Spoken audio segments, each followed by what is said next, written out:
Hey plant lovers, want to breathe cleaner air indoors? Here are 7 indoor plants that purify air fast.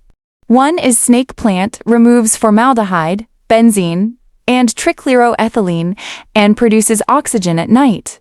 2 is spider plant, tackles formaldehyde, xylene, and toluene, and is super easy to care for. 3 is peace. Lily removes benzene, formaldehyde, and trichloroethylene and thrives in low-light conditions. 4 is English ivy, removes airborne mold, benzene, and formaldehyde, and can climb walls.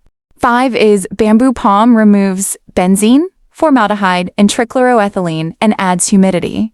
6 is aloe vera, removes formaldehyde and benzene, plus it's got medicinal benefits.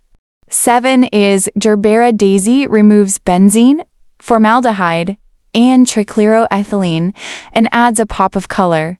These plants are low maintenance, effective, and look great indoors. Want more plant tips or want to know how to care for these? Let me know in the comments. Don't forget to like, subscribe, and hit that bell for more gardening content. Thanks for watching. Next video, unlock garlic's power for your garden.